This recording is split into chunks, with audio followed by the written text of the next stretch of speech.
Assalamualaikum warahmatullahi wabarakatuh. Perkenalkan, nama saya Prialdi Saputra. Saya berasal dari Universitas Muhammadiyah Riau, Fakultas Teknik, Prodi Teknik Kimia, dengan NIM 2201040003. Di sini saya akan menjelaskan ringkasan materi dari buku ajar AIK, yaitu Al-Islam dan Kemuhammadiyahan 2, mengenai 6 bab. Yang pertama yaitu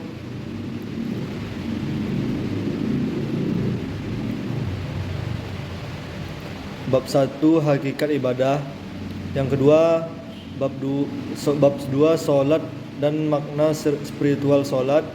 Bab 3 puasa dan korelasinya dalam pembentukan insan berkarakter.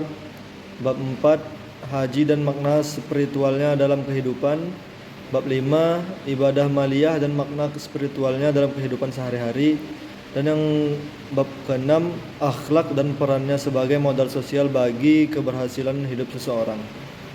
Baiklah, saya akan mulai menjelaskan ringkasan dari bab 1, yaitu hakikat ibadah.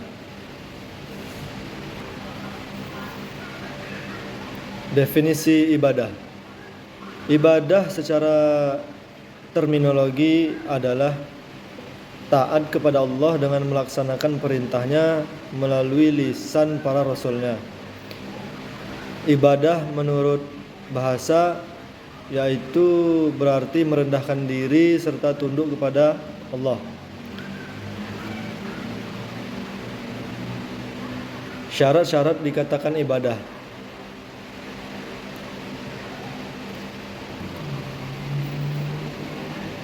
Syarat-syarat dikatakan ibadah yaitu yang pertama, amalan harus dikerjakan dengan sebaik-baiknya, tidak melalaikan ibadah-ibadah khusus. Amalan yang dikerjakan itu hendaklah diakui oleh Islam. Kemudian ketika membuat amalan tersebut, hendaklah menuruti hukum-hukum syara' dan ketentuan batasannya. Dan yang terakhir, amalan dilakukan dengan niat yang baik. Ibadah terbagi menjadi 2 jenis, yaitu ibadah mahdoh dan ibadah ghairu mahdoh. Apa itu ibadah mahdoh? Yaitu penghambaan yang murni, hanya merupakan hubungan antara hamba dengan Allah secara langsung. Kemudian ibadah ghairu mahdoh itu sebagai hubungan hamba dengan Allah, juga merupakan hubungan atau interaksi antara hamba dengan makhluk lainnya. Prinsip ibadah mahdoh, keberadaannya harus berdasarkan adanya dalil perintah baik dari Al-Quran maupun As-Sunnah. Yang kedua, tata caranya harus berpola kepada contoh Rasulullah SAW. Yang ketiga, bersifat supranasional. Yang keempat, azasnya yang taat dituntut dari hamba dalam melaksanakan ibadah ini adalah kepatuhan atau ketaatan. Contoh ibadah mahdoh, contohnya yaitu wudu, tayamum, azan, salat, membaca Al-Quran, i'tikaf, umrah, haji, dan sebagainya. Yang kedua, ibadah ghairu mahdoh. Prinsip ibadah ghairu mahdoh yaitu ada 4 juga. Yang pertama, keberadaannya didasarkan atas tidak adanya dalil yang melarang. Kedua, tata laksananya tidak perlu berpola kepada contoh Rasul. Yang ketiga, bersifat rasional. Yang keempat, azasnya bermanfaat. Contohnya ya tolong menolong, sedekah, dakwah, dan lain-lain. Di antara 10 hikmah ibadah, yaitu yang pertama, tidak syirik. Yang kedua, memiliki ketakwaan. Yang ketiga, terhindar dari kemaksiatan. Yang keempat, berjiwa sosial. Yang kelima, tidak kikir. Yang keenam, terkabul doa-doanya. Yang ketujuh, memiliki kejujuran. Yang kedelapan, berhati ikhlas. Yang kesembilan, memiliki kedisiplinan. Yang kesepuluh, sehat jasmani dan rohani. Kemudian makna spiritual ibadah.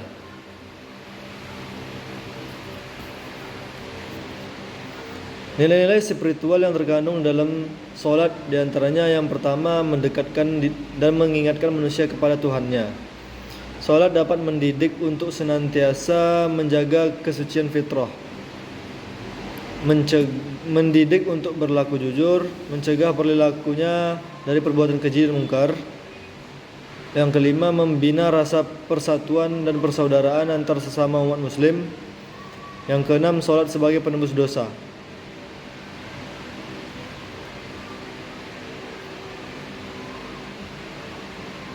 Kemudian nilai-nilai spiritual ibadah puasa. Puasa dan kebersihan jiwa meningkatkan kesabaran, menumbuhkan sikap syukur kepada Allah. Puasa mendidik menjadi manusia yang ikhlas dalam beramal. Puasa juga dapat melatih kepedulian atau empati. Puasa dapat menyehatkan fungsi tubuh manusia. Materi yang kedua yaitu solat dan makna spiritual solat. Yang pertama, pengertian solat. Solat secara bahasa berarti doa dan rahmat. Kemudian secara istilah, solat adalah ibadah yang mengandung di dalamnya ucapan dan perbuatan tertentu yang dimulai dengan takbir dan ditutup dengan salam.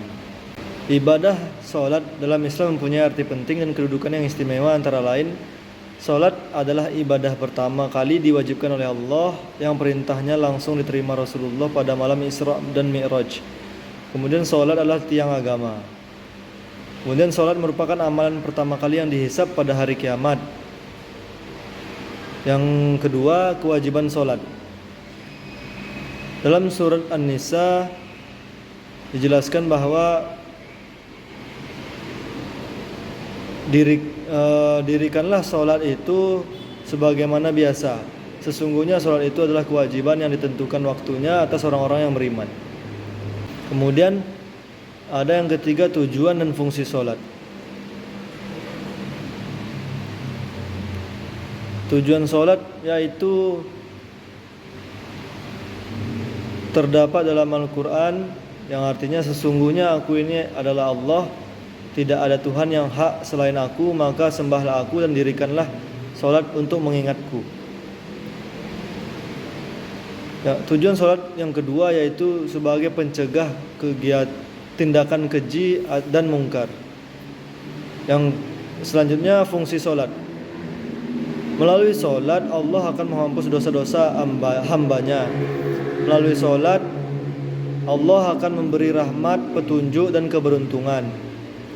Melalui solat juga Allah memberikan ridhonya dan Allah memberikan kesudahan yang baik. Melalui solat Allah menghilangkan rasa khawatir dan sedih pada hambanya. Melalui solat Allah akan memberi ampunan, rezeki dan ketinggian derajat. Melalui solat Allah mencegah manusia dari sifat keluh kesah dan kikir.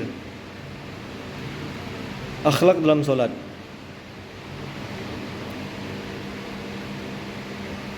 Yang pertama, niat di dalam hati secara ikhlas karena Allah semata.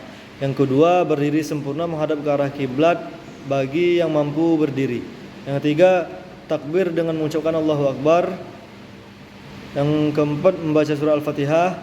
Yang kelima, ruku'. Yang keenam, i'tidal. Yang ketujuh, sujud. Yang 8, duduk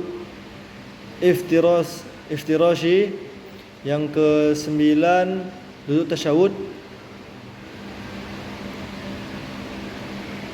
Dan yang duduk tasyahud akhir. Kemudian yang terakhir, salam.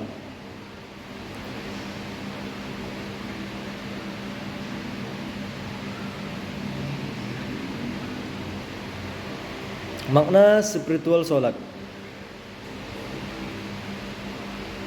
Dalam gerakan takbiratul ihram,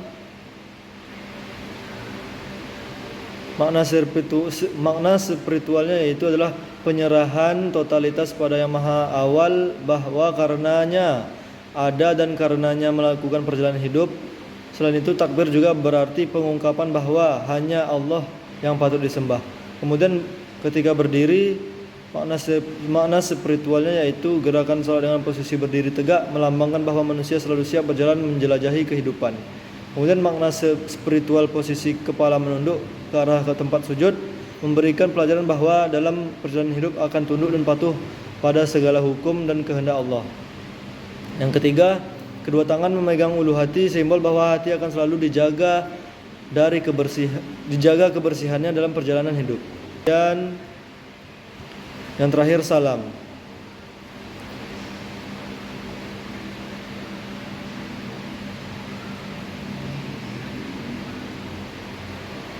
Makna spiritual solat. Dalam gerakan takbiratul ihram, makna spiritualnya yaitu adalah penyerahan totalitas pada yang maha awal, bahwa karenanya ada dan karenanya melakukan perjalanan hidup. Selain itu, takbir juga berarti pengungkapan bahwa hanya Allah yang patut disembah. Kemudian ketika berdiri, makna spiritualnya yaitu gerakan salat dengan posisi berdiri tegak melambangkan bahwa manusia selalu siap berjalan menjelajahi kehidupan. Kemudian makna spiritual posisi kepala menunduk ke arah ke tempat sujud memberikan pelajaran bahwa dalam perjalanan hidup akan tunduk dan patuh pada segala hukum dan kehendak Allah. Yang ketiga, kedua tangan memegang ulu hati, simbol bahwa hati akan selalu dijaga kebersihannya dalam perjalanan hidup.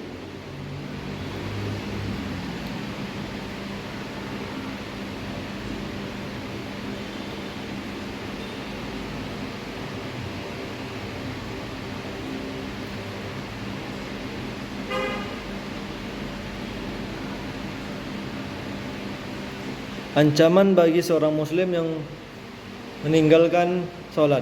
Yang pertama, mendapatkan sisaan yang amat sangat dahsyat di alam kubur sampai datangnya hari kiamat. Yang kedua, mendapatkan siksa al-wail di akhirat.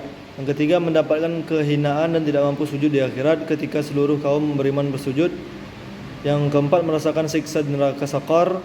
Dan yang kelima, mendapatkan siksa berupa ghayyu di akhirat.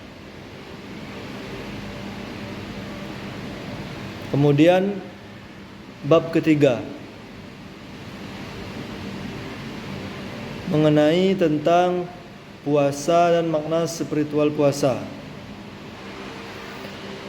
Yang kemudian bab 3, puasa dan korelasinya dalam pembentukan insan berkarakter. Puasa adalah siam. Secara etimologi berarti menahan diri dari suatu dan meninggalkan sesuatu. Secara terminologi dijelaskan bahwa puasa itu menahan diri dari makan, minum, hubungan biologis dan segala yang membatalkan puasa selama sehari penuh, yakni sejak terbit fajar sampai terbenam matahari dengan niat ta'abbudi atau menjalankan perintah Allah dan mendekatkan diri kepadanya. Puasa terbagi 3, yaitu puasa wajib, puasa sunnah, dan puasa yang diharamkan. Puasa wajib yaitu meliputi puasa Ramadan, puasa kifarat atau puasa denda, kemudian puasa nazar. Puasa sunnah yaitu meliputi puasa 6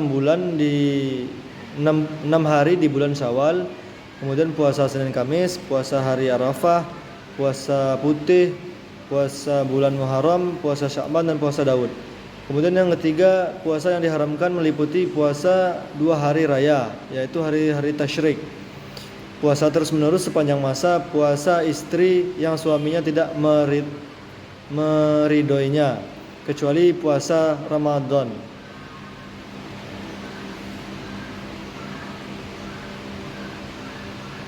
Kewajiban puasa.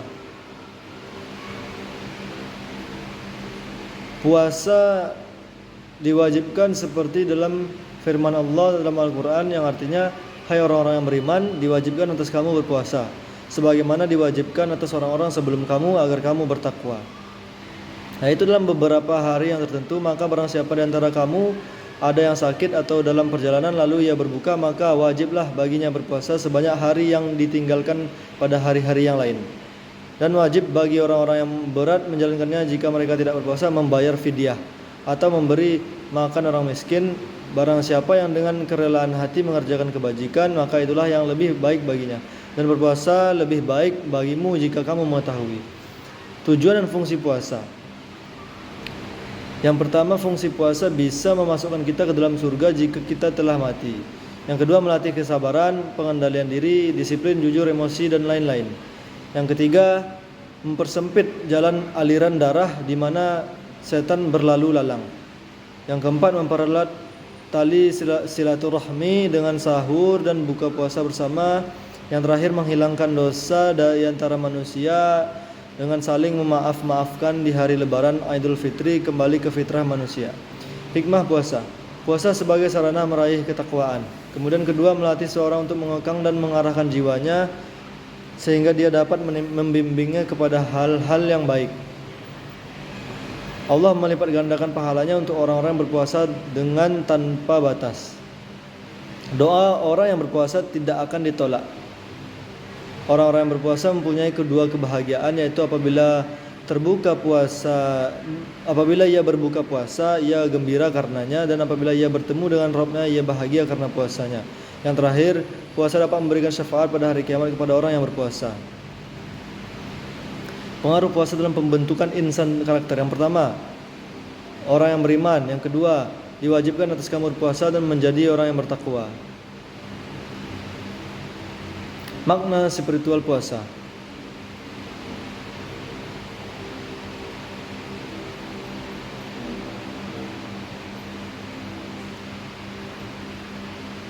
Puasa sebagaimana ibadah-ibadah lainnya berfungsi untuk membentuk kepribadian yang suci dan bersih. Yang populer disebut imtak atau iman dan takwa.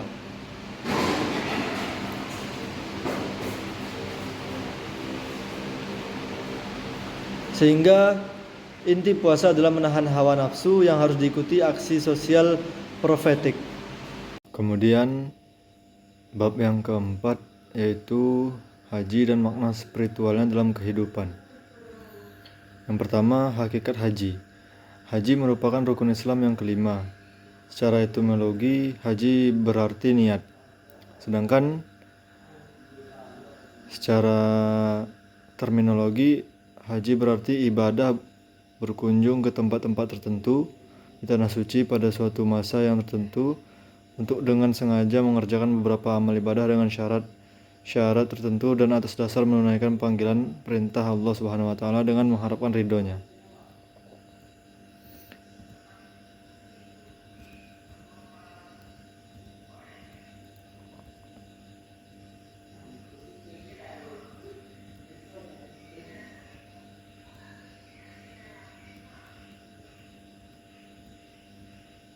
Kemudian hikmah haji. Menurut Nasruddin Razak, beberapa hikmah perjalanan haji antara lain yaitu menumbuhkan jiwa tauhid yang tinggi, pembentukan sikap, mental dan akhlak yang mulia, menyatukan umat Islam sedunia menjadi ummah wahidah karena kesatuan ideologi, mengajarkan sejarah perjuangan Nabi Muhammad SAW dan Nabi Ibrahim, kemudian mendorong manusia untuk mengenal peta planet bumi, mengetahui tentang manusianya dan mengerti tentang masyarakatnya. Yang terakhir menjadi muktamar akbar umat Islam sedunia. Makna spiritual haji bagi kehidupan sosial. Setiap bagian dari rangkaian ibadah haji merupakan perlambangan atau simbol yang diyakini punya makna. Haji adalah simbol yang penyerahan tanpa syarat kepada Allah. Ia adalah simbol kesinambungan umat ini dengan bapaknya, yaitu Nabi Ibrahim alaihissalam. Ia juga merupakan simbol persatuan umat Islam tanpa memandang ras, suku, bangsa, dan warna kulit, jabatan, dan sebagainya. Di dalam haji, setiap tempat dan amalannya mengandung berbagai ibrah dan makna. Arafah adalah tempat berkumpulnya manusia sebelum melaksanakan tawaf rukun. Setelah wukuf di Arafah, semua jemaah haji serentak mereka memulai keberangkatan menuju Ka'bah.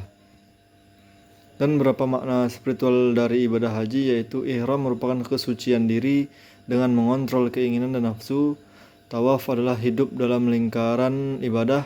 Sa'i yaitu meningkatkan atas kerja sebagai khalifah. Tahallul, pelajaran tentang pelayanan sosial secara individual. Wukuf, sebagai upaya menggalang potensi dan jaringan, menyusun langkah dan program umat, mengatur strategi menghadapi tantangan dan masa depan. Musdalifah merupakan persiapan menghadapi ancaman dan tantangan. Melontarkan jumrah di Mina adalah semangat perjuangan. Dan yang terakhir, menyembelih kurban sebagai bentuk lambang pengorbanan kepada Allah Subhanahu wa taala. Kemudian bab yang kelima yaitu ibadah maliyah dan makna spiritualnya dalam kehidupan sehari-hari. Pengertian ibadah maliyah. Ibadah maliyah adalah ibadah yang dilakukan dengan menggunakan sarana harta benda sebagai bentuk ta'abbudi kepada Allah. Hakikat harta. Harta merupakan amanah dan karunia Allah yang didapat bukan karena kesehatan seseorang, kehebatan seseorang, tetapi karena berkah dan karunia dari Allah. Sikap terhadap harta. Dari surat di atas, harta merupakan cobaan bagi manusia serta disebutkan hanya sebagai perhiasan yang bermakna perlengkap dan penunjang, bukanlah unsur pokok. Macam-macam ibadah maliyah, yaitu zakat, infak, sedekah, fidyah, kifarat, kurban, al-hadyu, dan dam. Zakat. Zakat secara etimologi berarti suci, baik, berkah, tumbuh, dan berkembang. Secara terminologi, zakat adalah sejumlah harta tertentu yang telah mencapai syarat tertentu yang diwajibkan oleh Allah untuk dikeluarkan dan diberikan kepada yang berhak menerimanya, dan persyaratan tertentu pula. Zakat fitrah dan zakat mal. Secara umum, zakat terbagi menjadi dua, yaitu zakat fitrah dan zakat mal. Zakat fitrah adalah zakat yang diwajibkan atas setiap jiwa, baik laki-laki maupun perempuan muslim, yang dilakukan pada bulan Ramadan hingga menjelang Idul Fitri. Dan zakat mal adalah zakat yang dikenakan atas segala jenis harta yang secara zat maupun substansi perolehannya tidak bertentangan dengan ketentuan agama. Kemudian infak. Infak berasal dari bahasa Arab, yaitu yunfiku, infako, amfako, yang berarti mengeluarkan atau membelanjakan harta. Secara hukum sendiri, infak dibagi menjadi 4 bagian. Yang pertama sunnah, mubah, wajib, dan haram. Sedekah. Sedekah berasal dari bahasa Arab sodakotan, yaitu benar. Hal ini berarti orang yang suka bersedekah merupakan yang benar pengakuan imannya. Secara terminologi syariat, menurut Didin Hifzuddin, sedekah memiliki kesamaan makna dengan pengertian infak, termasuk juga hukum dan ketentuan-ketentuannya. Urgensi ibadah maliyah. Secara syarat ada secara sosial, secara pribadi, secara perekonomian. Hikmah menjalankan ibadah maliyah. Yang pertama, membersihkan harta dari hak-hak orang lain. Yang kedua, membersihkan hati dan menyuburkan sifat kebaikan dalam hati. Yang ketiga, menjaga keseimbangan hidup dan kesenjangan. Yang keempat, memupuk rasa kasih sayang dan kecintaan. Yang kelima, mengikis segala bentuk kejahatan. Yang keenam, menjadi jalan meraih rezeki yang lebih besar dan berkah. Yang terakhir, sarana mendekatkan diri kepada Allah dan menebalkan keimanan kepada Allah.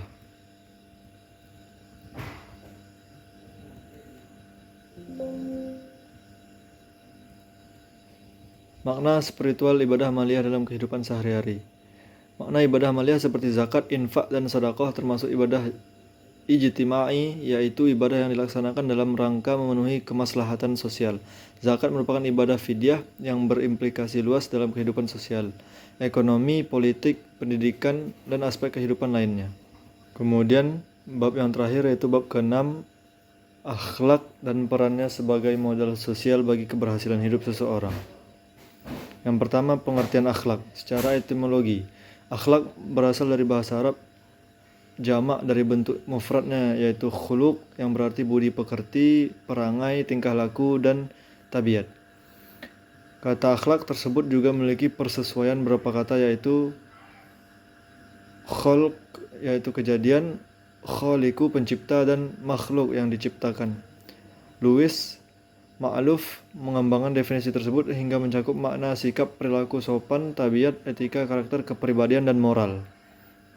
Makna tersebut diperkuat dalam Al-Quran dan hadis sebagai berikut. dan yang artinya dan sesungguhnya kamu benar-benar berbudi pekerti yang agung. Sedangkan secara terminologi, akhlak itu adalah suatu sifat yang tertanam dalam jiwa yang daripadanya timbul perbuatan-perbuatan dengan mudah tanpa memerlukan pertimbangan terlebih dahulu. Kemudian pembagian akhlak. Akhlak itu terbagi ada dua, yaitu mahmudah yang akhlak baik, kemudian akhlak buruk yaitu mazmumah. Dalam akhlak baik terdapat sifat jujur, berperilaku baik, malu, rendah hati, sabar, murah hati, qanaah, tasamuh, dan amanah. Sedangkan dalam akhlak buruk yaitu al-kizbu atau dusta, takabur, sogok, minum minuman keras, berjudi, dan zina. Ruang lingkup akhlak. Yang pertama, akhlak pribadi, yaitu ada akhlak yang diperintahkan, ada akhlak yang dilarang, yang dibolehkan, dan akhlak dalam keadaan darurat. Kemudian akhlak dalam berkeluarga, yaitu kewajiban timbal balik antara orang tua dan anak, kemudian kewajiban antara suami dan istri, kemudian kewajiban terhadap karib kerabat. Yang ketiga, akhlak bermasyarakat, ada yang dilarang, ada yang diperintahkan, dan kaidah-kaidah dalam adab. Yang keempat, akhlak bernegara, hubungan antara pemimpin dan rakyat, kemudian hubungan luar negeri. Yang terakhir, akhlak beragama, yaitu kewajiban kita terhadap Allah Subhanahu wa taala. Kemudian perbedaan akhlak, etika, dan moral. Pengertian etika yaitu berasal dari bahasa Yunani, yaitu ethos, yang berarti kebiasaan, perasaan batin atau kecenderungan hati di mana seseorang melakukan perbuatan. Sedangkan pengertian moral yaitu berasal dari bahasa Inggris, yaitu mores, yang artinya adat istiadat dan adat kebiasaan.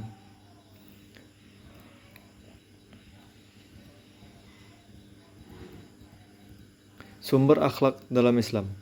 Akhlak dalam Islam yaitu merupakan sistem yang berdasarkan kepada Allah melalui wahyunya Al-Quran atau hadis, maka tentunya sesuai pula dengan dasar daripada agama Islam tersebut.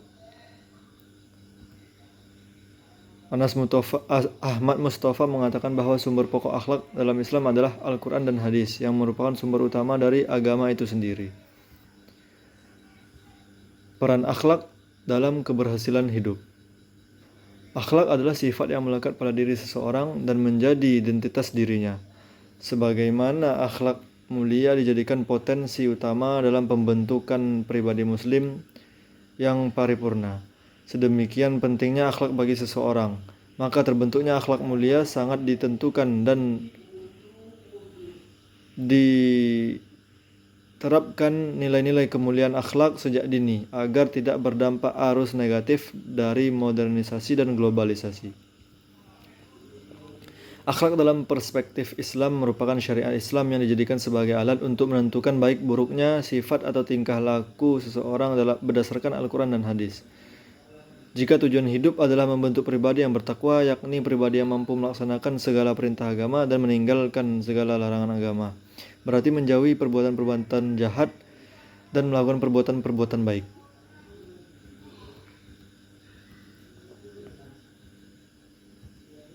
Beberapa uraian tujuan akhlak dalam Islam di atas disimpulkan bahwa peran akhlak dalam keberhasilan hidup manusia pada prinsipnya melalui akhlak Islam akan memperoleh keberhasilan hidupnya, yakni kebahagiaan dan keharmonisan dalam berhubungan dengan Allah Subhanahu wa taala.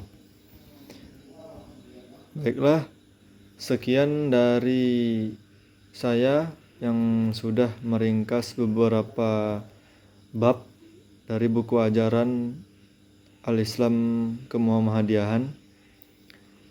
Saya mohon maaf apabila ada kesalahan. Wallahu a'lam bishawab. Subhanakallahumma wa bihamdika asyhadu an la ilaha illa anta astaghfiruka wa atubu ilaik. Assalamualaikum warahmatullahi wabarakatuh.